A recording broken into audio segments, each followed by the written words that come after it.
Hello మామ, నమస్తే అందరికైతే good morning. పొద్దున్నే లేచి బండి తీద్దాం అనుకున్నాం మామ. అంతలోపే మా కాకగాడు ఫోన్ చేసి సినిమాకి టికెట్లు బుక్ చేసిన వచ్చేయని అన్నాడు. ఓకే అని చెప్పి ఫోన్ పెట్టేసే లోపే వచ్చి ఇంటి ముందు ఆటో వేసుకొని ఉన్నాడు. ప్రకాష్ రాజ్ ఎప్పుడు వస్తానో నాకే తెలియదు. ఆడవడో కాదు మామ, ఇగో ఈడే మా కాకగాడు. మొత్తానికైతే ఇక బండి ఎక్కైతే స్టార్ట్ అయిపోయినా. కాక నాకు ఒక్కనికే కాదు మామ, మా అయ్యను కూడా ఫోన్ చేసిండు, ఆయనను కూడా ఎక్కించుకున్నాం. మనం నాశనం అయిపోయినా పర్వాలేదు, పక్కాడు బాగుపడకూడదు. అదేరా మన ఇండియన్ సైకాలజీ. పండుగ పూట కూడా సినిమా కేంద్ర పోతుర్రు అని చెప్పేసి అని మా వాడు చిన్న వీడియో తీసి అయితే గ్రూప్ లో పెట్టి మా ఇజ్జత్ అంతా తీసిండు మామ. మొత్తానికి అయితే స్టార్ట్ అయిపోయినా మామ. వెళ్తూ వెళ్తూ అట్టే ఎల్లమ్మ గుడి దర్శనం అయితే చేసుకున్నాం మామ. మూవీకి ఇంకా టైం ఉందని చెప్పి మధ్యలో ఆపైతే తన టిఫిన్ అయితే చేసినాం. అయిపోగానే బండి అయితే పార్క్ చేసినాం. లిఫ్ట్ ఎక్కి థియేటర్లోకి అయితే వెళ్ళిపోయినాం మామ.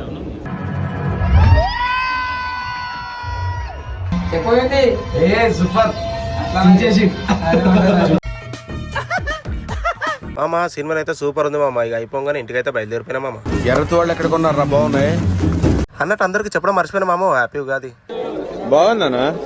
నిజం బాగుంది. బాగుందనా అంటే